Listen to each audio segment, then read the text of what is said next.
Nous avons vu la fois précédente qu'à la croix, Jésus a souffert pour mettre un terme à la souffrance, pour qu'un jour tout cela soit terminé. Dieu a fait quelque chose. Nous concluons cette série en affirmant face à la souffrance, Dieu fera quelque chose. Dieu fera quelque chose. La Bible ne se termine pas avec la mort de Jésus. Selon de nombreux témoins, il est revenu à la vie. Il est le premier homme à avoir vaincu la mort. Cette résurrection n'est que le début, l'inauguration d'un nouveau monde, un monde sans souffrance ni mort. Je vous invite à suivre cette dernière lecture, un texte qui vient de la fin de la Bible, Apocalypse chapitre 21 et les versets 1 à 5.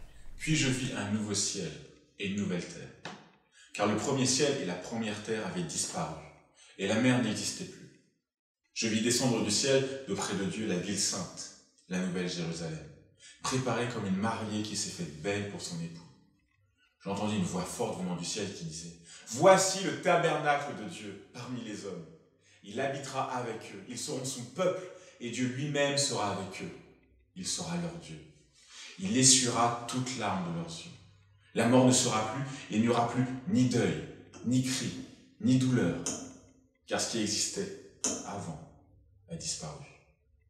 Celui qui était assis sur le trône dit « Voici que je fais toutes choses nouvelles. » Notre monde est en détresse. Des enfants meurent tous les jours. Un jour, Dieu fera quelque chose. Voilà la promesse biblique. Un jour, un nouveau monde viendra. Dieu lui-même sera là, immédiatement présent. Le peuple sera comme une épouse, prête pour son mari. Dieu essuiera toute larme de leurs yeux. La mort ne sera plus. Il n'y aura plus ni deuil, ni cri, ni douleur, car les premières choses ont disparu. Vous pouvez imaginer un monde sans hôpitaux, sans médecins ni infirmières, un monde sans compagnie d'assurance, un monde sans police, ni avocats, ni tribunaux, un monde sans serrure, un monde sans souffrance. C'est époustouflant. Ça paraît irréaliste, mais historiquement, nous avons l'assurance que ça viendra. Cette assurance, c'est la vie, la mort et la résurrection de Jésus-Christ. La Bible, ce n'est pas des fables. Nous avons de bonnes raisons historiques pour croire que Jésus de Nazareth a véritablement existé, qu'il est mort et qu'il est revenu de la mort, l'ayant vaincu.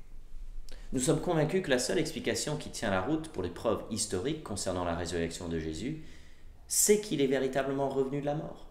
Dans le Nouveau Testament, nous avons le témoignage d'au moins 8 contemporains de Jésus. Des hommes qui étaient convaincus de ce fait extraordinaire.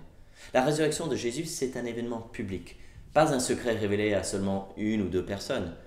Si Jésus est vraiment mort et ressuscité, alors face à la souffrance aujourd'hui, nous avons un réel espoir. Dieu fera quelque chose, et il nous en a donné la preuve en ramenant Jésus à la vie. À vous de lire pour vous-même les récits de la vie de Jésus, ces livres qu'on appelle les évangiles. Matthieu, Marc, Luc ou Jean. Mais avant de terminer, une dernière question. J'aimerais vous lire le verset 6 du chapitre 21 du livre de l'Apocalypse. Jésus dit ceci. « Je suis l'alpha et l'oméga, le commencement et la fin.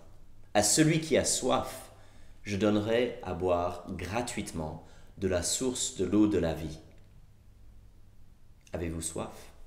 Soif d'un nouveau monde, un monde meilleur? Dieu vous offre un chemin pour sortir de la souffrance, pas dans ce monde ici-bas, mais en sortir éternellement. Il offre ce nouveau monde gratuitement, sans frais. Dans son amour, oui, il nous avertit de son jugement, il nous appelle à la repentance, à revenir à lui. Mais n'importe qui, du moment qu'il répond à l'offre de Jésus, reçoit le don gratuit d'une vie éternelle dans un monde parfait, sans souffrance. Et je vous encourage à tout faire pour comprendre cette offre et y répondre.